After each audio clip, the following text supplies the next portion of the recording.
Encore merci Victorine et Aurélie d'intervenir aujourd'hui. Je vous passe la main et je vous souhaite un très bon webinaire. Merci. Merci beaucoup. Bonjour Merci. à tous. Bienvenue dans ce petit webinaire. On a pour pratique de réaliser régulièrement ce webinaire avec Victorine de Jobs That Make Sense. Donc, c'est l'occasion de le faire cette fois-ci en partenariat avec les SEC. Enchantée et merci pour votre accueil. Et du coup, je vous propose de tout de suite rentrer un peu dans le vif du sujet. Et tout d'abord, je pense que ce qui peut être chouette, c'est qu'avec Aurélie, on se présente et qu'on présente un petit peu nos parcours et on présentera nos structures dans un second temps. Et après, l'objectif, c'est vraiment de rentrer dans enfin, quelles sont les clés et les outils pour avoir un emploi à impact positif dans la transition écologique et sociale. Est-ce que Aurélie, tu vas démarrer pour te présenter? Oui, enchantée. Merci beaucoup, Victorine. Donc, moi, c'est Aurélie. J'ai créé Omeva, donc le cabinet de recrutement engagé il y a maintenant un peu plus de 4 ans.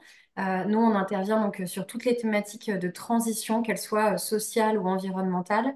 Donc, ce qui est très important pour nous, évidemment, c'est déjà de faire en sorte que nos candidats se retrouvent en termes de valeur dans les organisations qui rejoignent, qu'ils aient justement l'impression d'avoir de l'impact dans leur quotidien. Moi, ça me tenait particulièrement à cœur parce que j'ai un profil RH au départ. Je suis fille d'entrepreneur et j'avais vraiment du mal en fait dans mon quotidien professionnel et je voyais pas forcément l'impact de mes actions. Je travaillé pour des cabinets de recrutement généralistes longtemps. Après, j'ai travaillé dans le secteur financier, donc où je recrutais des profils un peu éloignés, on va dire, de la réalité du terrain parfois et où finalement les critères ESG à l'époque, c'était pas du tout la priorité, les critères donc environnement, social et de gouvernance. Et donc on a fait un tour du monde avec Guillaume, qui est du coup mon associé dans l'entreprise et mon mari dans la vie. Et on s'est dit, bah, finalement, on va mettre nos compétences de recruteurs au service de cette transition sociale et écologique qui nous paraît essentielle. Et c'est comme ça qu'on a monté le cabinet. Donc c'est aussi une voie. Quand on parle justement de trouver son sens, ça peut être aussi l'entrepreneuriat. Victorine, je te laisse te présenter aussi. Chouette, merci Aurélie. Et du coup, moi je suis Victorine et je suis chargée de partenariat pour une structure que je vous présente après qui s'appelle Jobs That Make Sense, qui appartient à une association qui s'appelle Make Sense, qui fait plein d'autres choses. Et j'ai rejoint tout ce projet et ce mouvement qu'est Make Sense il y a un peu plus de 2 ans maintenant, parce que un peu pour les mêmes motivations qu'Aurélie, bizarrement, mais parce que j'avais envie de faire bouger les choses et en fait, je trouvais que l'emploi était un levier assez beau et puissant pour agir sur la transition et essayer de réparer ou de faire tourner dans le bon sens tout ce petit monde qui ne tourne pas toujours dans le bon sens. Voilà. Et bravo Et pour ça.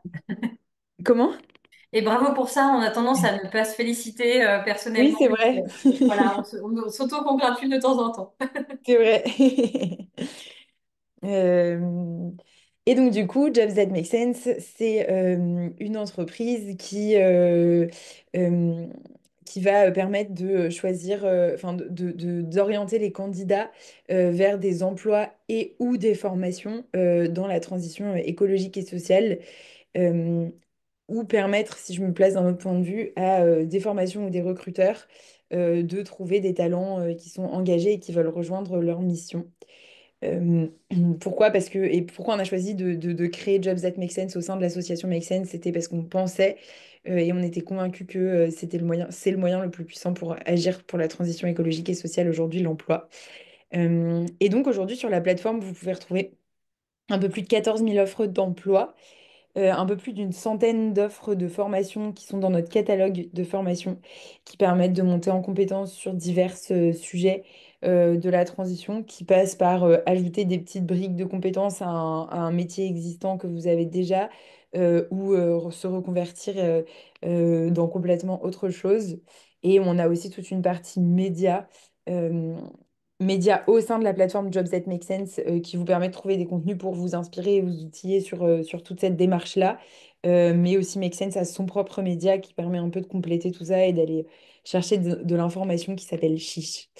Voilà, et donc du coup, bon, c'est tout des ressources qu'on vous partagera à la fin de la session et vous aurez de toute façon la présentation pour revenir sur toutes ces informations-là.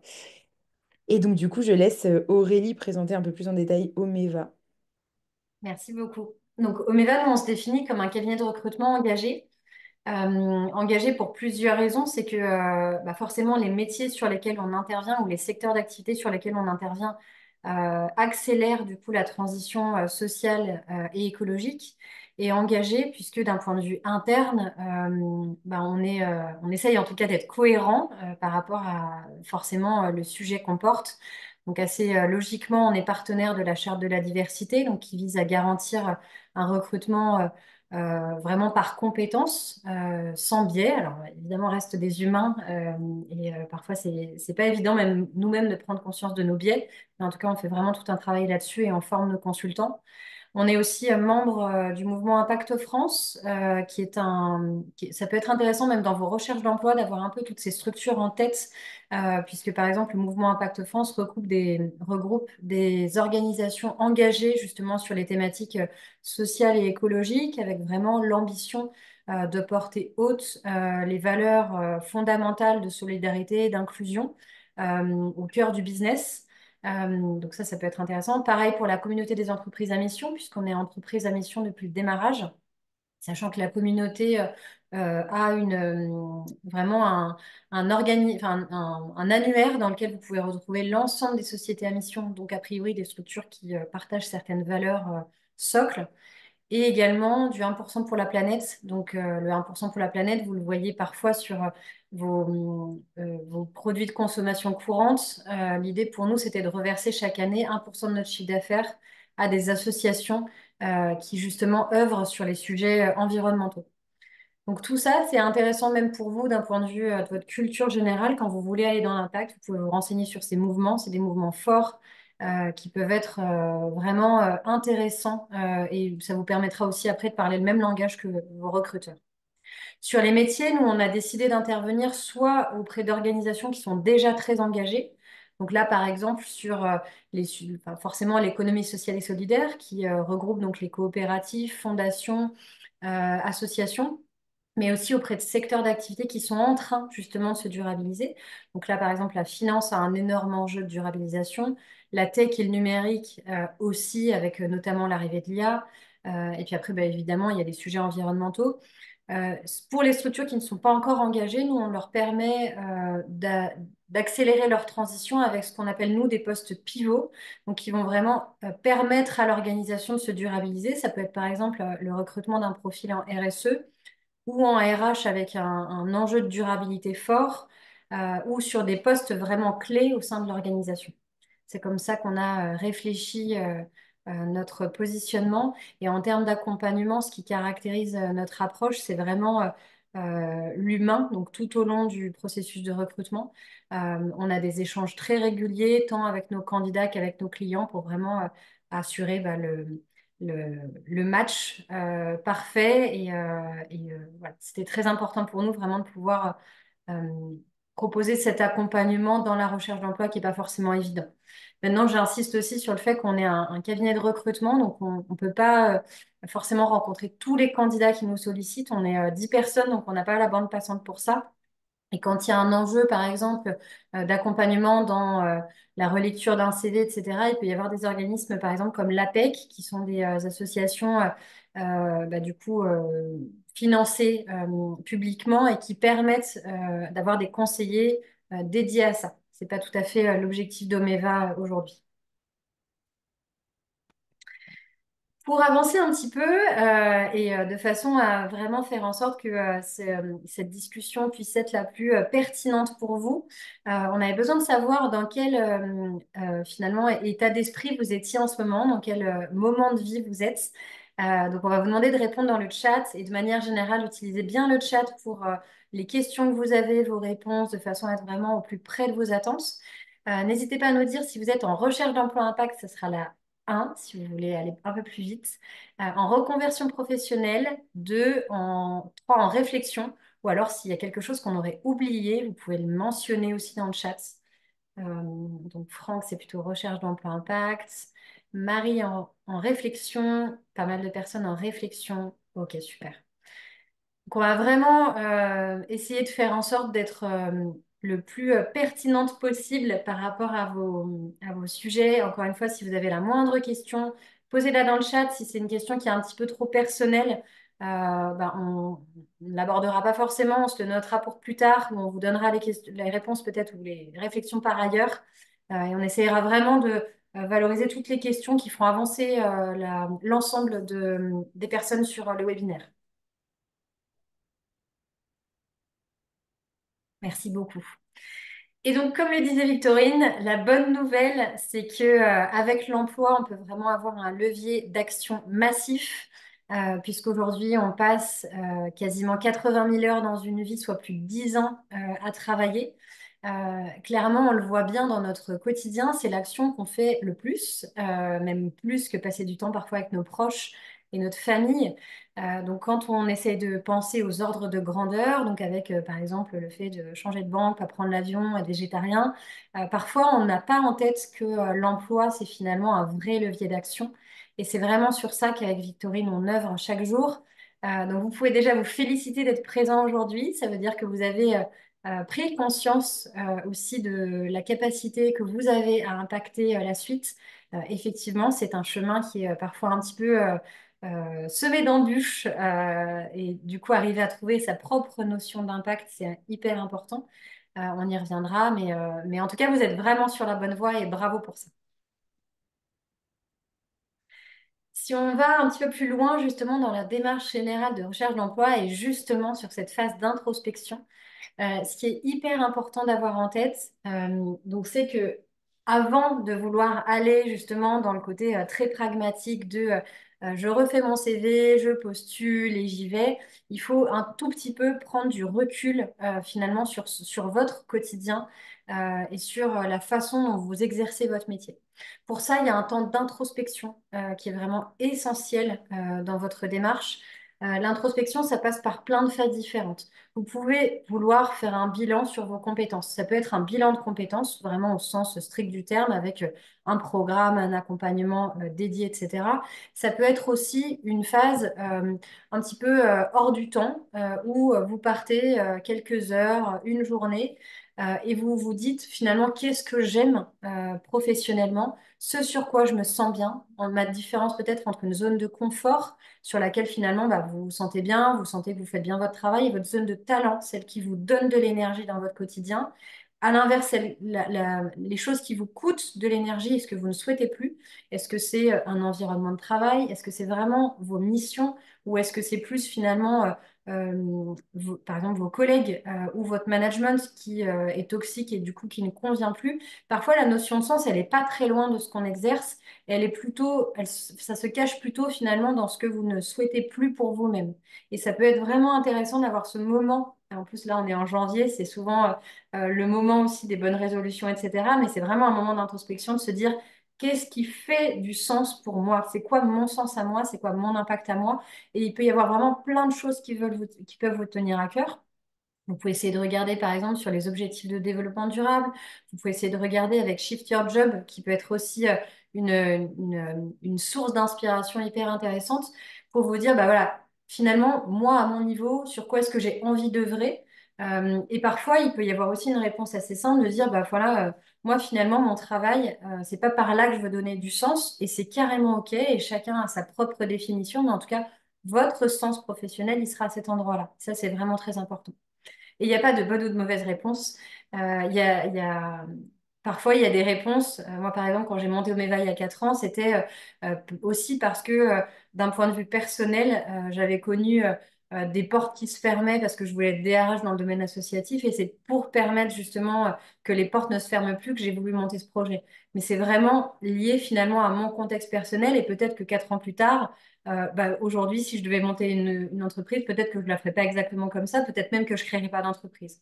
Donc, c'est vraiment important de se dire qu'il n'y a pas une vraie réponse, c'est vraiment un moment de vie et qu'il ne faut pas hésiter à se re-questionner régulièrement sur cette notion de sens qui parfois est un peu une injonction de la société. On n'est pas obligé non plus d'avoir un sens de manière générale dans son quotidien professionnel. Pour vous aider, on vous a mis déjà quelques ressources.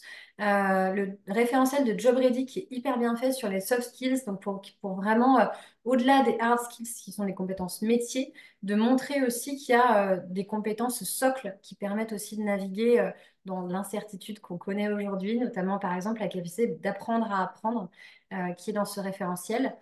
Il y a un livre aussi que j'aime bien de Mathieu Dardaillon, pardon, qui est Activez vos talents, ils peuvent changer le monde. Mathieu Dardaillon étant le fondateur de l'association Ticket for Change, que vous avez peut-être entendu, dont vous avez peut-être entendu parler et qui est vraiment très chouette aussi, qui a des gros programmes d'accompagnement. Et puis après, évidemment, il y a des bilans de compétences qui existent, on le disait, et notamment l'APEC avec des entretiens gratuits pour les cadres. Florine. Et du coup, je saisis l'opportunité du fait qu'Aurélie ait parlé de sens pour vous exposer un petit peu plus ce qu'on entend par sens. Et notamment, nous, chez Jobs That Make Sense, vu qu'on s'appelle Jobs That Make Sense, on s'est dit que c'était quand même sympa de pouvoir définir aussi ce qu'on mettait derrière le mot sens et que ça n'a pas toujours et forcément, obligatoirement en tout cas, un lien avec la transition écologique, etc. Et le sens, comme le disait Aurélie aussi, c'est hyper personnel et momentané. Enfin, ça correspond aussi à une situation de vie, etc. Et ça mélange tellement de critères assez profonds et personnels que c'est important de se poser ces questions-là dans cette phase d'introspection pour pouvoir être un peu plus sûr que les postes qu'on vise ou la situation professionnelle qu'on vise sur le moyen terme, elle convient avec ce qu'on recherche, etc. Et du coup, donc sur le sens, nous, on divise cette notion de sens en deux gros groupes. Euh, qui regroupent chacun, enfin, qui regroupent à eux deux 6 dimensions. Donc il y a le pourquoi je travaille et le comment je travaille. Et dans le pourquoi je travaille, il y a effectivement quelle est l'utilité sociale la structure dans laquelle je souhaite être. Ou la mission dans laquelle je veux travailler si vous allez vers de l'entrepreneuriat. Mais du coup, bah, peut-être que là, c'est un des points sur lequel on rattache le plus à la transition dans notre cas, mais en tout cas, c'est sur quel objectif j'ai envie de porter mes efforts au quotidien et pourquoi j'ai envie de me lever le matin. Moi, je sais que par exemple, de manière très personnelle, ce qui m'anime le plus, c'est de me dire qu'on fait bouger le marché du travail et que on sensibilise aussi sur l'impact de l'emploi et le fait que quand on change de casquette en arrivant chez nous le soir, ben, en fait, on a peut-être moins de dissonance cognitive, on a peut-être moins d'écart entre nos valeurs personnelles et ce qu'on fait au travail quand bah, on est aligné avec la mission de notre structure. Et ensuite, dans le pourquoi on travaille, il y a aussi forcément, à une échelle un peu moins méta, mais l'intérêt de mes missions personnelles, donc sur quoi j'ai envie de travailler, quelle est, quelles sont les missions que j'ai envie de faire au quotidien, qu'est-ce qui me fait vraiment vibrer, est-ce que, je sais pas, j'aime être très créative dans mon travail, etc. Et que au-delà du fait que je travaille pour une mission, un objectif commun dans mon entreprise, dans ma structure, qui est chouette, bah, si derrière... par contre, je fais de la comptabilité et que c'est pas du tout ce qui me fait vibrer, ça a moins de sens tout d'un coup. Et après, dans le comment, il y a quatre critères qu'on aime bien mettre en avant, qui sont du coup, un, la rectitude morale, qui est un peu un gros mot, mais pour dire, bah, est-ce que je suis dans un environnement qui respecte mes valeurs? Est-ce que j'ai besoin de justice? Est-ce que j'ai besoin d'équité? Est-ce que j'ai besoin d'être considérée? Et comment? Quel est le cadre de ma sécurité dans mon travail?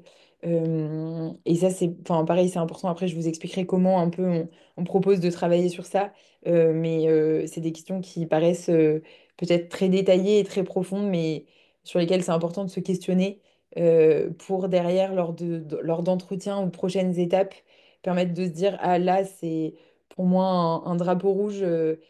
En fait, je sens que j'ai besoin de plus de sécurité que ce que pourrait m'apporter la structure dans laquelle je suis en train de postuler, donc que ça va pas, ou au contraire, ah, je pense que je peux me projeter dans ça, etc. Il y a aussi du coup les relations au travail. Donc, bah, est-ce que le travail pour vous, c'est aussi un levier de sociabilisation? Est-ce que vous avez vraiment besoin d'avoir un lien fort avec vos collègues? Ou peut-être qu'au contraire, vous vous direz, bah, moi, ça, je m'en fiche un peu, j'ai pas forcément besoin de ça parce que c'est pas dans ma personnalité ou parce que c'est pas dans mes besoins du moment, etc. Il y a aussi tout ce qui touche à l'épanouissement et l'équilibre.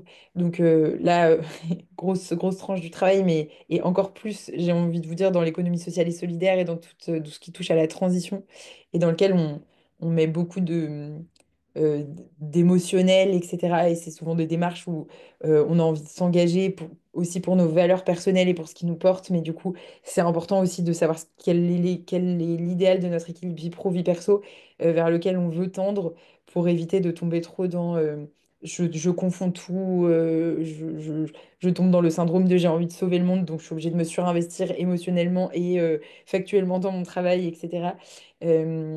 Euh, Quelle est la flexibilité que je demande? Donc, est-ce que j'ai envie d'avoir du télétravail? Est-ce que j'ai envie de vivre dans une autre ville que à Paris? etc. Et, euh, et ensuite, la reconnaissance. Et dans la reconnaissance, bon, malgré le fait que l'emoji que j'ai choisi montre des dollars, l'idée, c'est aussi de ne pas se rattacher que à la rémunération, qui est un moyen de reconnaissance important et il faut pas le négliger. Et c'est pas parce qu'on travaille dans une entreprise qui a des missions qui nous plaisent, un objectif qui nous plaît, etc., et des valeurs qui nous correspondent, que tout d'un coup, on doit forcément faire un sacrifice sur la rémunération. Mais par contre, l'idée, c'est aussi peut-être de se dire bah, de quoi moi j'ai besoin pour être reconnue à ma juste valeur au niveau rémunération et quels sont mes autres mes autres leviers de reconnaissance que je peux activer aussi. Est-ce que moi j'ai besoin que mes collègues me disent ah c'est trop chouette ce que tu apportes, etc. Est-ce que j'ai besoin de feedback écrit? Est-ce que j'ai besoin... Enfin voilà, comment je me connais un petit peu mieux aussi dans toute ce besoin de reconnaissance qu'on a tous et qui est hyper sain.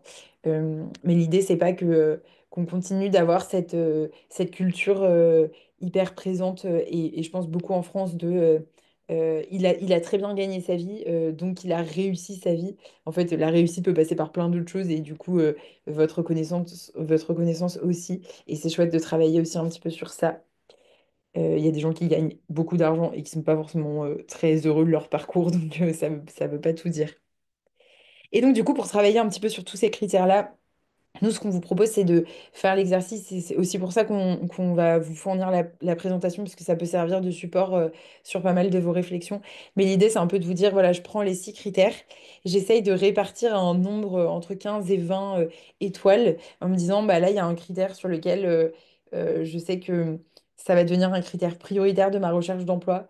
Je sais pas, j'ai des enfants et je vais pouvoir aller les chercher à l'école tous les jours à 17h. Et du coup, pour moi, mon équilibre vie pro, vie perso, il passe par ça. Et en fait, j'accepterai jamais un travail sur lequel il faut absolument que je finisse tard le soir, etc. Et, euh, et d'aller chercher un petit peu tout ça sur des critères plus ou moins profonds, plus ou moins factuels, pour pouvoir... Et c'est un travail sur lequel je vous conseille de vous poser, euh, vous arrêter et vous y reposer peut-être plus tard, vous y replonger plus tard, pour l'adapter et l'affiner au fur et à mesure parfois confronté aussi à bah, moi, qu'est-ce que je trouve sur le marché? Ah, en fait, je me rends compte qu'en lisant cette offre d'emploi, ça et ça me dérange, ou au contraire, ça et ça me booste. Je ne l'avais pas mis, donc je reviens sur cet exercice-là. Euh, et c'est assez important pour pouvoir rendre plus efficace aussi toute cette phase d'introspection et de recherche d'emploi derrière. Euh, Et du coup, j'enchaîne sur la question, enfin, du coup, sur la question plus de la dimension du sens, de l'utilité sociale de la mission, etc. Si on rentre dans les structures de l'impact positif de la transition écologique et sociale, une fois qu'on s'est dit, bon, bah, moi, je veux travailler pour telle mission, etc., c'est important de savoir quelles sont les structures qui peuvent couvrir des missions de la transition écologique et sociale et comment les reconnaître. Du coup, on a divisé ça en 5 types de structures différentes. Attention, c'est une vision assez large de ce que c'est enfin, les structures de la transition écologique et sociale, ou en tout cas des structures de l'impact. À vous aussi, pareil, dans cette phase d'introspection, de vous dire, moi, sur les 5, il y en a avec lesquels je suis pas en accord, ou en tout cas, je suis pas capable de me dire que je me projette dans ce type de structure-là pour telle ou telle raison. Et du coup, moi, mon champ de recherche à moi va être réduit à 2 ou 3 structures que je sélectionne, enfin 2 ou 3 typologies de structures que j'ai envie de sélectionner. Nous, on vous propose une vision large pour permettre à chacun d'aller chercher un peu plus précisément ce qu'il souhaite. Du coup, les premières structures, et je pense qu'Aurélie a fait une bonne introspection tout à l'heure en présentant Omevam, mais du coup, je reviens un petit peu dessus. Donc, les premières structures, c'est les structures de l'économie sociale et solidaire, qui sont assez facilement reconnaissables parce qu'elles ont un cadre juridique très précis. Euh, Elles sont soit des structures associatives, coopératives ou des entreprises privées. On les reconnaît parce qu'elles ont vraiment un badge ESS. Elles sont reconnues comme entreprises solidaires d'utilité sociale par les instances publiques. Et du coup, elles sont reconnues sous un critère de non-lucrativité ou lucrativité limitée. Donc ça veut dire que au moins 50% des bénéfices que génère la structure, ou plus, ça peut aller jusqu'à 100%, sont reversés directement au fonctionnement de l'entreprise et à ses salariés avant d'être reversés à des actionnaires. Donc c'est un peu un modèle inverse d'un modèle capitaliste, si vous le souhaitez. Et donc du coup, bah, ça va être, enfin, globalement, il y a énormément d'associations. Nous, il se trouve que Jobs That Make Sense, par exemple, on est une structure de l'économie sociale et solidaire et une entreprise privée. On a l'agrément ESUS parce que on appartient à une association, donc automatiquement, on retombe dans un modèle associatif.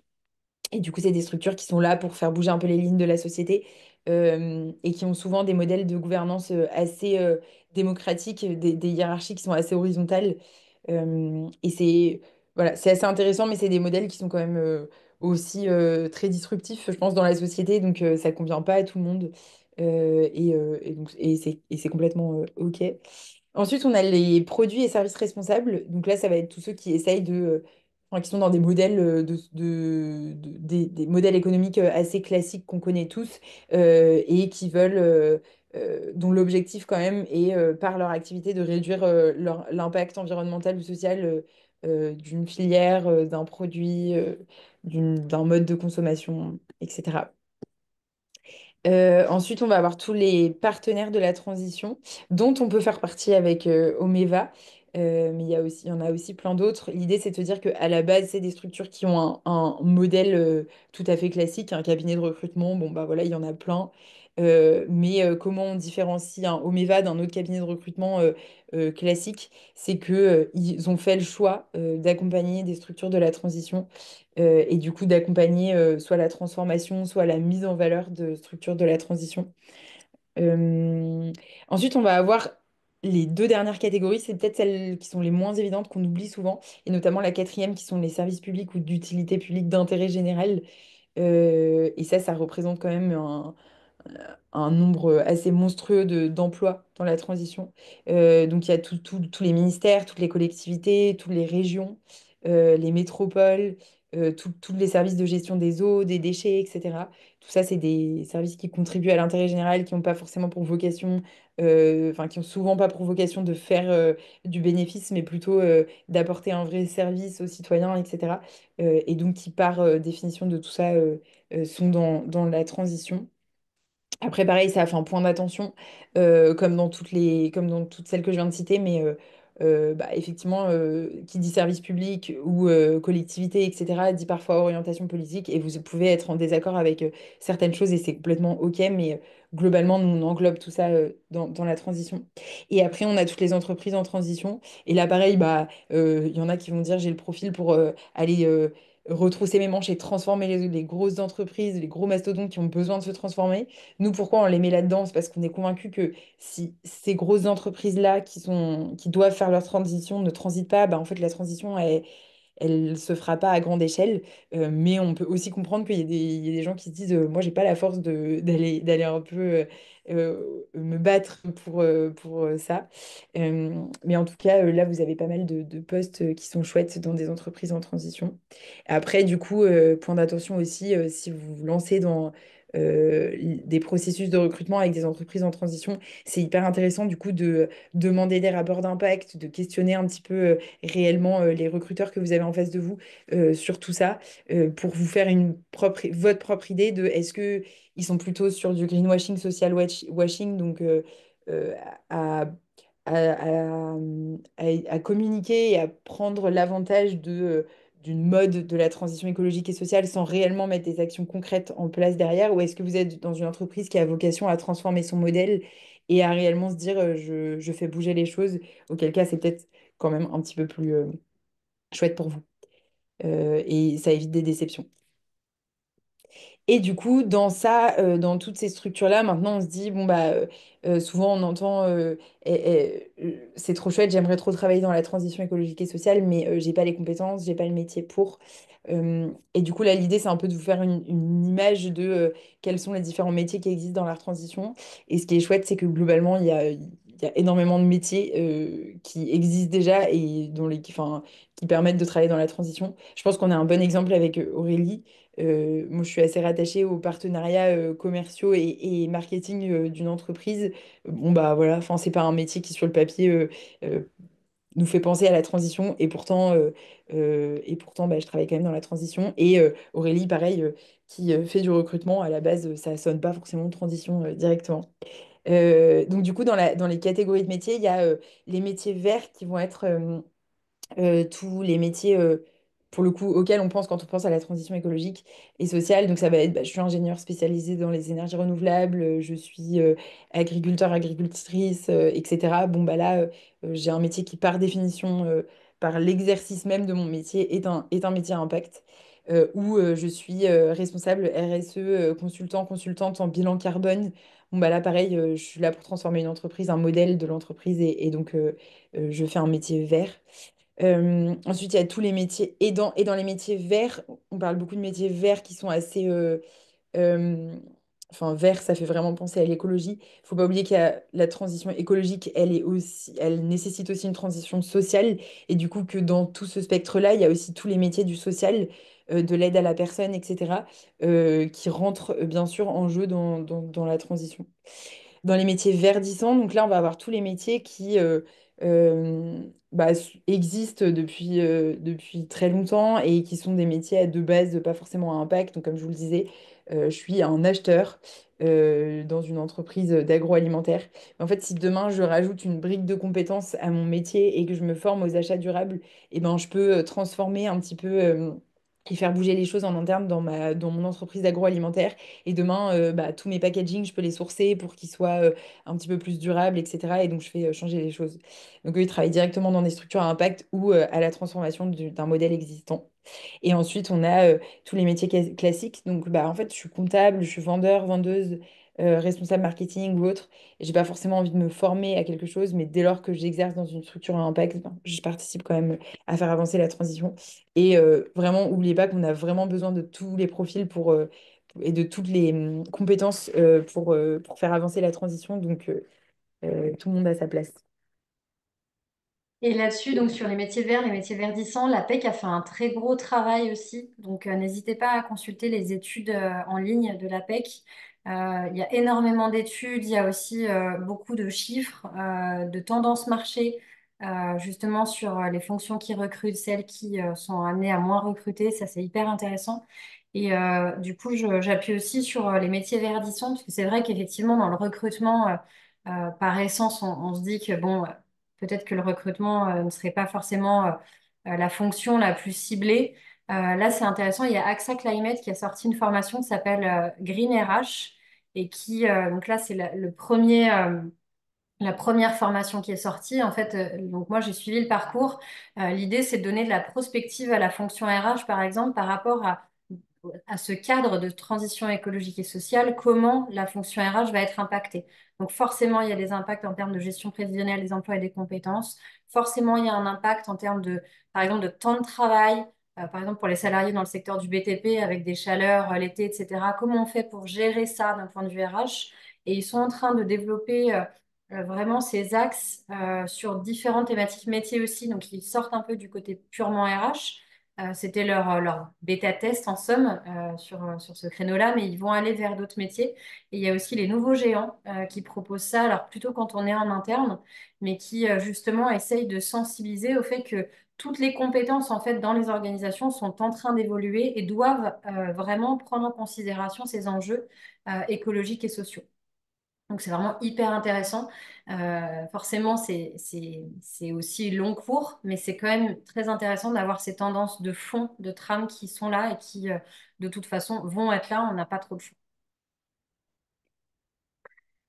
Une fois qu'on a donc défini son projet et ses impacts, l'idée c'est de le confronter finalement, ce qu'on disait un peu, aux tendances marché. pour ça. Donc, comme je disais, il y a les enquêtes de l'APEC qui peuvent être intéressantes. Il y a les enquêtes métiers auprès de professionnels de votre secteur ou du métier que vous souhaitez faire qui sont hyper importantes. Donc, vraiment quelques questions rapides et clairement ne pas avoir peur d'aller solliciter, par exemple, sur LinkedIn, quelqu'un qui a un métier que vous ciblez en lui disant, bah, voilà, je suis en train de me questionner. Est-ce que vous auriez 5-10 minutes pour répondre à quelques questions? On peut même se voir le temps d'un café. Voilà, essayez de créer un peu de lien comme ça. Au pire, la personne ne vous répond pas. Au mieux, elle vous répond et on n'a rien à perdre. Donc, il faut vraiment pas hésiter dans cette phase de transition d'aller chercher l'info. Il y a des immersions qui sont proposées par le Pôle emploi. C'est un acronyme savant, la PMSMP. PM, je ne sais plus il me semble que c'est PMSPM, c'est ça.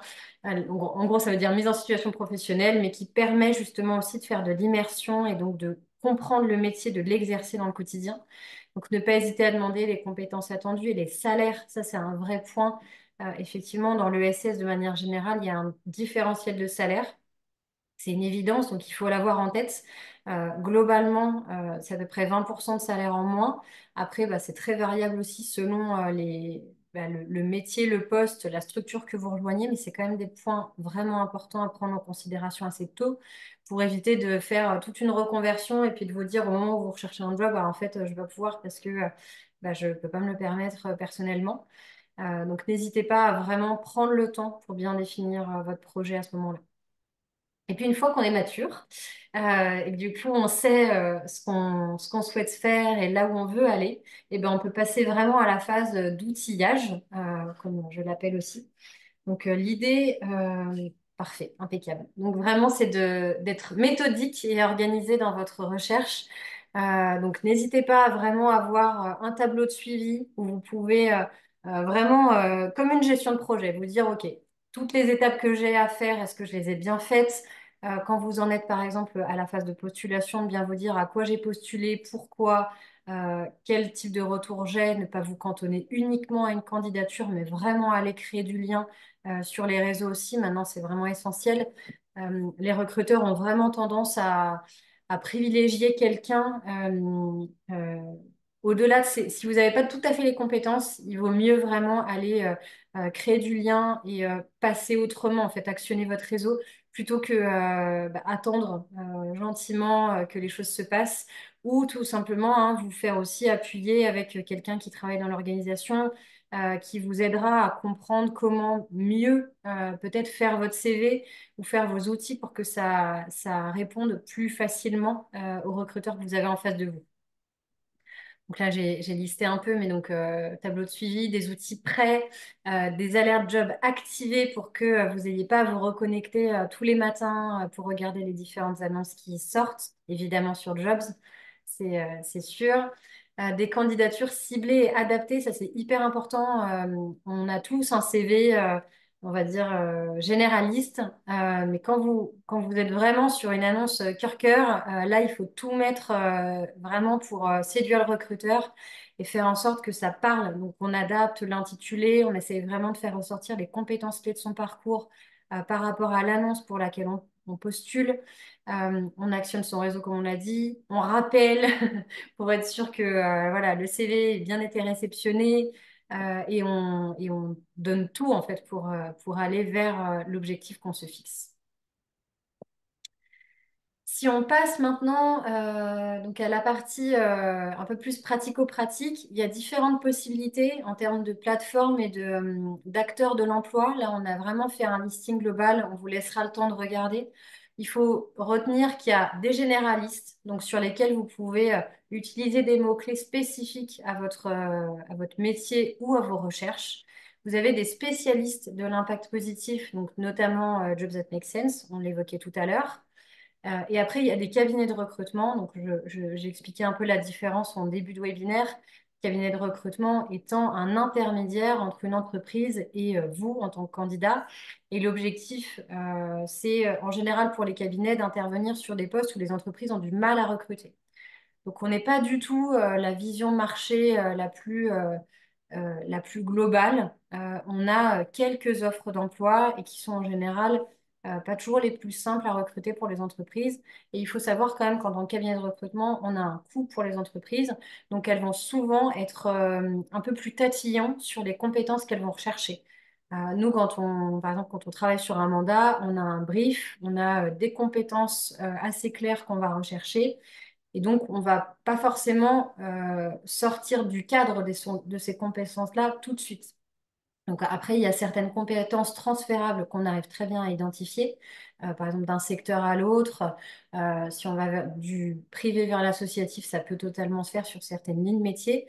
Maintenant, on a aussi besoin, nous, en interne, de faire un travail de création de confiance avec notre client pour amener des profils qui sont peut-être un petit peu plus atypiques que les profils classiques qu'on a identifiés.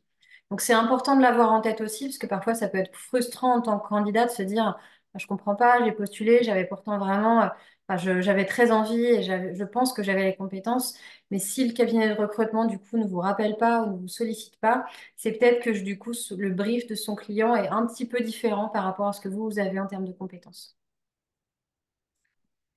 Euh, Sur la partie outillage, on va essayer de revenir là-dessus. Il nous reste 15 minutes, donc on continue dans la présentation. Si vous avez des questions, n'hésitez vraiment pas à les mentionner dans le chat.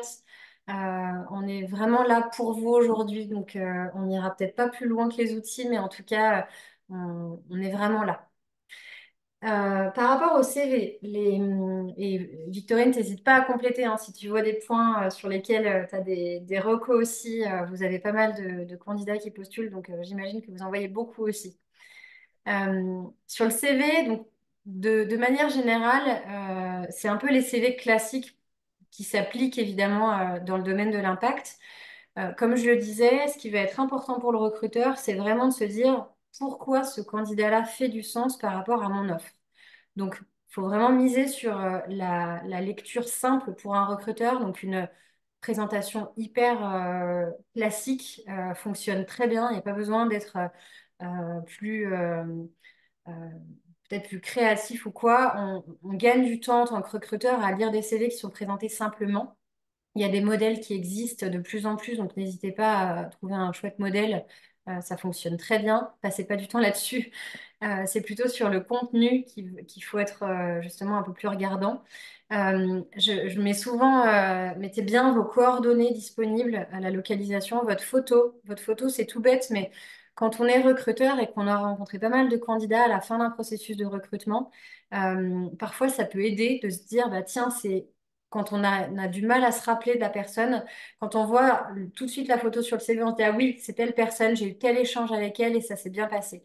Donc une photo professionnelle où vous donnez envie, vous êtes souriant, etc., ça c'est toujours valorisable de manière générale.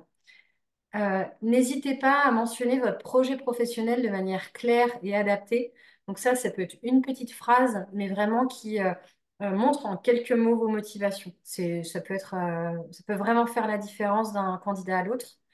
Vous pouvez évidemment mettre votre formation, mais ajouter les MOOC, par exemple, que vous savez suivi, ou les choses qui vous paraissent pertinentes par rapport au domaine de la transition. Est-ce que vous avez fait une fresque du climat?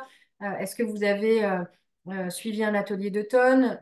Tout ça, en fait, vous pouvez totalement l'inclure dans votre CV parce que ça montre à quel point, justement, vous êtes intéressé, engagé par la thématique.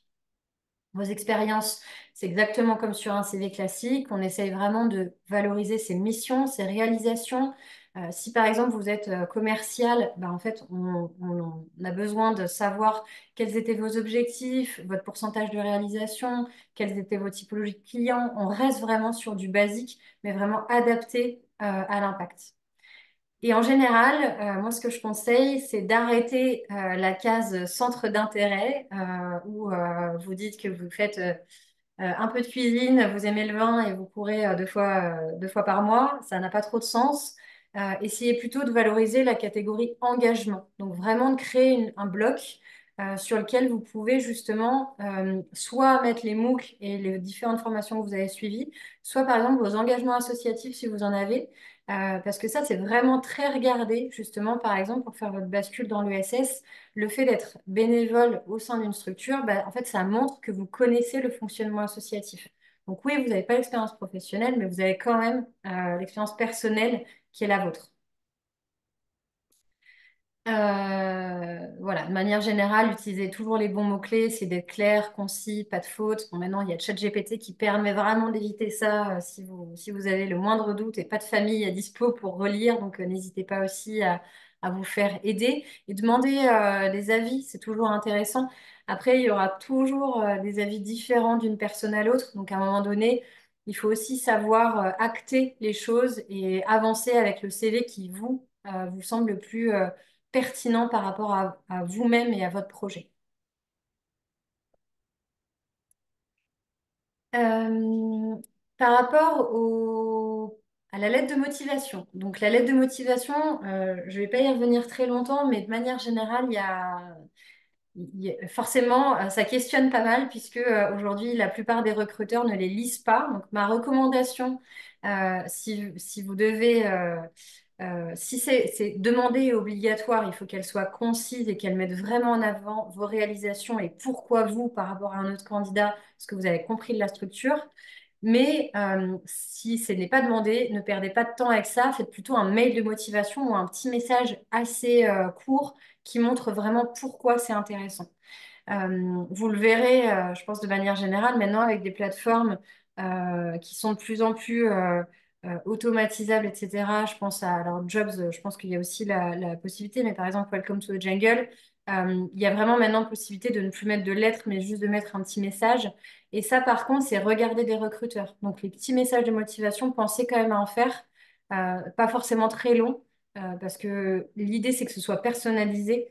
Mais court et personnalisé, c'est très bien et ça agrémente vraiment votre CV. Ça permet une lecture qui est plus simple. Et parfois, il y a des choses qu'on ne peut pas mentionner dans un CV que vous pouvez totalement valoriser dans un petit mail de motivation. Ouais. Et moi, j'ajouterais sur, je me permets, j'ajouterais sur ça, effectivement, chez Jobs, That Makes Sense, c'est aussi proposer aux recruteurs de dire, on n'a pas besoin d'une lettre de motivation, mais on fait répondre à deux, trois questions qui sont souvent un petit peu les mêmes que le contenu d'une lettre de motivation, mais quelles sont tes motivations à nous rejoindre, nous, plutôt que quelqu'un d'autre, etc. Et c'est des questions que vous pouvez retrouver. Et si jamais, à un moment donné, vous êtes confronté à une lettre de motivation, je sais que souvent, moi, je recommande de même reprendre les deux, trois questions que les structures peuvent poser, un petit peu comme ça, et se dire, bon, bah, je vais essayer de manière très concise et dans un paragraphe qui montre que vous n'avez pas fait un copier-coller d'une lettre de motivation que vous envoyez tout le temps, de répondre de manière assez personnalisée à ces questions-là au travers d'une lettre. Et souvent, ça a plus d'impact et ça fait plaisir quand on est recruteur de voir que la personne a vraiment écrit pour nous et pas pour tous les postes auxquels la personne postule. Exactement, tout à fait. Merci beaucoup. Sur le profil LinkedIn, je rappelle la stat en premier, 94% des recruteurs utilisent LinkedIn donc à titre professionnel. Je pense que la stat parle d'elle-même. Aujourd'hui, dans le monde du recrutement, c'est quand même compliqué de vivre sans avoir un profil LinkedIn, ou en tout cas d'être en recherche d'emploi. Après, on peut totalement faire sa carrière, je pense, sans, mais effectivement, en recherche d'emploi, c'est un peu plus compliqué. Donc sur LinkedIn, il y a un certain nombre de tips qui sont hyper importants. Le premier, évidemment, c'est le visuel. L'interface est faite de manière à ce qu'on voit votre photo très vite, finalement, dans la recherche. Donc votre photo, elle doit vraiment être déjà le reflet de vous-même et être professionnelle et donner envie. Quand on rentre sur votre profil LinkedIn, il faut un peu qu'on se sente chez vous. Donc, si vous êtes dans une entreprise, en général, on ne vous laisse pas trop le choix de la bannière. Mais si vous êtes soit en recherche d'emploi, soit que justement vous avez la liberté de le faire, n'hésitez pas à choisir une bannière qui est aussi en lien avec votre projet professionnel. Tout a de l'importance sur LinkedIn. Vous pouvez choisir de mettre le petit bandeau Open to Work si vous êtes disponible et à l'écoute ouvertement du marché. Ça peut être hyper intéressant et pour nous, en tant que recruteurs, on le voit beaucoup plus tôt. On a même des filtres de sélection sur certaines fonctionnalités de LinkedIn qui nous permettent de vous retrouver tout de suite. Donc ça, n'hésitez vraiment pas à le faire, c'est très important. Euh, Quand on se connecte en tant que recruteur, on voit donc votre photo, votre nom, votre prénom et juste la ligne du dessous qui est vraiment sur votre profil. Et en général, c'est le projet professionnel. Donc ça, il faut vraiment penser à le clarifier et plutôt mettre en avant vos compétences. Je vous donne un exemple. je m'associe un peu, vous êtes recruteur, vous voulez donner de l'impact, vous pouvez totalement mettre recruteur en recherche d'une opportunité à impact ou recruteur-ESS-job à impact ou à impact, peu importe. Il faut en tout cas qu'il y ait des mots-clés qui ressortent et c'est ce qui va vous faire ressortir aussi dans les recherches. Donc pensez bien à travailler votre profil un petit peu comme le référencement Google, mais vraiment de se dire que finalement, plus vous détaillez les missions que vous avez eues, plus vous mettez en avant vos domaines d'expertise. Si vous travaillez typiquement sur des sujets RSE, ça doit ressortir. Sur les sujets d'actualité, la CSRD, etc., toutes ces réglementations-là doivent se retrouver dans votre profil. Et c'est comme ça, finalement, que les recruteurs vont vous trouver, que vous, du coup, vous allez passer moins de temps à chercher. L'idée de LinkedIn, c'est vraiment de pouvoir se faire chasser. Donc, plus votre profil va être attractif et finalement, moins vous allez passer de temps, vous, à faire le job. L'idée, c'est vraiment inverse. Donc, n'hésitez pas, pareil, hein, à valoriser cette case engagement avec justement les expériences associatives que vous avez aussi. Ça peut être des expériences, même des pauses professionnelles. Sur LinkedIn, vous avez la possibilité de le mentionner. Vous pouvez le mettre, hein, vos expériences professionnelles, enfin vos pauses professionnelles ou vos expériences personnelles. Aujourd'hui, on est vraiment dans une ère, d'un point de vue recrutement, où la transparence est de mise. On est tous amenés à être aidants, par exemple, familial. Cette expérience est une expérience qui fait acquérir des compétences qui peuvent être intéressantes professionnellement. Donc, n'hésitez pas aussi à le valoriser sur votre profil ou même sur votre CV. C'est vraiment pas un sujet aujourd'hui. Et pensez réseau de manière générale. N'hésitez pas à ajouter aussi des personnes de votre réseau. Essayez aussi de suivre certains groupes. Je le recommande parce que ça vous permettra d'avoir accès à des informations plus positives que les news habituelles, inspirantes, et qui du coup vous permettront d'avoir des informations marché beaucoup plus pertinentes par rapport à votre métier ou justement à votre recherche d'emploi que juste en regardant un peu ce qui se fait dans l'actualité, qui est souvent un peu plus difficile à rechercher. Il n'y a pas forcément de questions dans le chat. Il nous reste quelques minutes. Du coup, on continue un peu la présentation. C'est pas très long. C'est plus focalisé sur les entretiens cette fois-ci. Une fois que vous avez donc accédé à l'offre qui vous intéresse et que vous avez un échange avec un recruteur, il y a différentes choses qui nous semblent hyper pertinentes et importantes à avoir en tête. Donc, la première des choses pour aller dans son entretien, c'est déjà de le préparer. Donc, il y a vraiment une phase amont qui est très importante, d'aller en entretien en toute connaissance de cause, donc en ayant analysé le poste, l'organisation, l'interlocuteur que vous allez rencontrer. Donc, pour ça, n'hésitez pas justement à vous servir de LinkedIn, c'est très, très précieux. De bien relire la fiche de poste, de faire apparaître en amont les compétences que vous pensez pouvoir réutiliser hard et soft pour le poste, de faire le point avec vous-même sur les motivations qui vous poussent à aller à cet entretien et après vous assurer des aspects logistiques. Ça, c'est commun à tous les postes, mais je dirais que si vous avez justement un peu misé sur vos compétences transférables, il faut vraiment que vous soyez tranquille d'esprit pour assurer pendant votre entretien. Donc vraiment, sécurisez au max et mettez-vous dans de bonnes conditions pour cet échange. Pendant l'entretien, ce qui est très important, c'est de rassurer vos interlocuteurs. Si notamment, justement, vous avez besoin de montrer que vos compétences sont transférables, etc., vous allez être dans une démonstration. Donc, on a évidemment, vos convictions sont essentielles, mais à un moment donné, il faut aussi s'adapter par rapport au contexte. Je vous dis n'importe quoi, si vous êtes en charge de travailler sur une offre RSE, par exemple, pour un cabinet d'expertise comptable, on va attendre de vous que vous soyez pédagogue et que vous arriviez à faire comprendre l'utilité de l'offre RSE pour des acteurs qui ne sont pas forcément très engagés. Donc, vos convictions intimes, elles sont essentielles, mais il faut aussi que vous ayez cette hauteur d'esprit et cette capacité à dialoguer avec des personnes qui eux-mêmes ne sont pas encore convaincues. Donc, on ne va pas forcément, dans ce type de cas, chercher un profil trop militant, parce que ça sera compliqué finalement à positionner. En revanche, il faut quelqu'un qui soit en capacité de bien emmener finalement les clients d'un point A à un point B en leur démontrant l'intérêt, ça peut être même l'intérêt business, en tout cas, l'objectif étant vraiment d'aller vers ces sujets RSE. Donc, pour justement être dans de bonnes conditions et pouvoir expliquer pourquoi votre profil est intéressant, c'est intéressant de déjà comprendre dans quelle dynamique est la structure. Donc, n'hésitez pas à poser des questions, préparez vos questions en amont et les poser avant justement de pouvoir évoquer comment vous allez faire vous par rapport à ce poste, parce qu'il y a de grandes chances que vous ayez besoin d'aménager votre discours et même vous-même hein, de vous dire, est-ce qu'en fait j'ai envie de faire ça de cette manière-là? Peut-être que vous êtes militant et qu'en fait vous avez besoin de vous retrouver dans une organisation qui porte un degré de militantisme fort. Ou peut-être que justement, vous n'avez pas forcément ce côté militant, vous vous dites juste, bah, moi j'ai envie de donner du sens dans mon quotidien, mais en fait, j'aime bien mon job. Et donc, ça ne sera pas un point très important.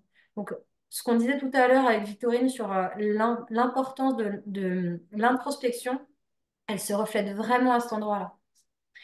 Et après l'échange, faites un point avec vous-même. Moi, je l'encourage toujours avec mes candidats. Dès que vous sortez pour vous dire, OK, comment vous vous sentez? Est-ce que vous vous sentez vraiment hyper animé? Est-ce que vous êtes éteint par la discussion? Est-ce que vous avez envie de continuer? Est-ce que tout de suite vous vous dites, bah, en fait, franchement, non?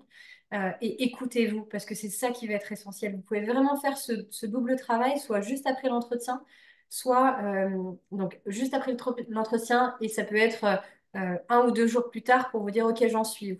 Et à vous de prendre les devants si vous êtes hyper enthousiaste pour proposer la suite, pour faire un petit mail de remerciement, un mail synthétique pour vous dire ce que vous avez retenu, qu'est-ce que vous souhaitez pour la suite. Et là, on vous demande de prendre le lead.